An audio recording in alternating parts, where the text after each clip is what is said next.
नमस्कार दोस्तों, स्वागत है आपका हमारे चैनल पर। आज हम बात करने जा रहे हैं हमारे पड़ोसी देश नेपाल की, जहां हाल ही में कुछ ऐसा हुआ जिसने पूरी दुनिया का ध्यान अपनी ओर खींच लिया है। एक ऐसी क्रांति जिसे कोई राजनीतिक दल या कोई बड़ा नेता नहीं बल्कि देश के जेन जी ने अंजाम दिया है।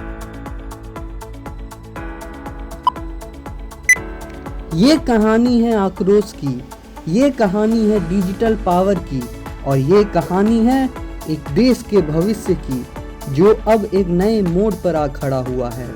कैसे कुछ दिनों के भीतर ही नेपाल की सियासत में भूचाल आ गया, कैसे प्रधानमंत्री को अपनी कुर्सी गंवानी पड़ी और सड़कों पर उतरे युवाओं ने अपनी ताकत का एहसास दिलाया। चलिए जानते हैं इस वीडियो में। सोशल मीडिया प्लेटफॉर्म पर बैन लगा दिया। सरकार का कहना था कि ये कंपनियां नए नियमों का पालन नहीं कर रही है, लेकिन नेपाल के युवाओं के लिए ये सिर्फ एक ऐप पर लगा बैन नहीं था, ये उनकी आवाज पर, उनकी आज़ादी पर हमला था। वो युवा जो लंबे समय से भ्रष्टाचार, बेरोजगारी और राजनीतिक अस्थिरता से परेशान थे, उनके लिए ये आखिरी ट्रिगर पॉइंट साबित हुआ। देखते ही देखते 8 सितंबर को काठमांडू की सड़कों पर हजारों की संख्या में छात्र और नौजवान आए। उनके हाथों में बैनर थे, नारे थे और आंखों में एक बेहतर भविष्य का सपना था। ये कोई पारंपरिक विरोध प्रदर्शन नहीं था, इसे गेमिंग ऐप डिस्कॉर्ड और दूसरे डिजिटल प्लेटफॉर्म के जरिए ऑर्गेनाइज किया गया था। ये नेपाल की जेन जी थी। लेकिन जो शांतिपूर्ण प्रदर्शन के तौर पर शुरू हुआ था, उसने जल्द ही हिंसक रूप ले लिया। अब प्रदर्शनकारियों ने संसद की ओर बढ़ने की कोशिश की तो सुरक्षा बलों के साथ उनकी झड़प हो गई और यहीं से हालात बेकाबू हो गए। 9 सितंबर का दिन नेपाल के इतिहास में काले दिन के तौर पर दर्ज हो गया। गुस्साई भीड़ ने संसद भवन, सिंह दरबार, जो कि नेपाल का मुख्य प्रशासनिक परिसर है, और कई बड़े नेताओं के घरों में आग लगा दी। देश भर में हिंसा और आगजनी की खबरें आने लगी। इन झड़पों में 30 से ज़्यादा लोगों की मौत हो गई और हजारों लोग घायल हो गए।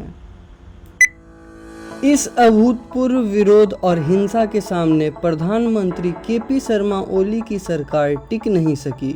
उन्होंने अपने पद से इस्तीफा दे दिया। देश में एक राजनीतिक शून्य पैदा हो गया। ऐसे में जब देश के बड़े बड़े नेता हैरान परेशान थे, तब जेन जी ने एक और हैरान करने वाला कदम उठाया। उन्होंने देश का नेतृत्व करने के लिए किसी नेता को नहीं बल्कि नेपाल की पूर्व मुख्य न्यायाधीश सुशीला कार्की का नाम आगे बढ़ाया। सुशीला कार्की अपनी ईमानदारी और भ्रष्टाचार विरोधी रुख के लिए जानी जाती है। आखिरकार 12 सितंबर को उन्हें अंतरिम प्रधानमंत्री के रूप में नियुक्त कर लिया गया। तो अब नेपाल में आगे क्या होगा? अंतरिम प्रधानमंत्री सुशीला कार्की के सामने कई बड़ी चुनौतियां हैं। सबसे पहले तो देश में शांति और व्यवस्था बहाल करना। इसके साथ ही उन्होंने हिंसा की जांच के लिए एक पैनल का गठन किया है और भ्रष्टाचार के खिलाफ सख्त कार्रवाई का वादा किया है। नई सरकार ने मार्च 2026 में देश में आम चुनाव कराने की घोषणा की है।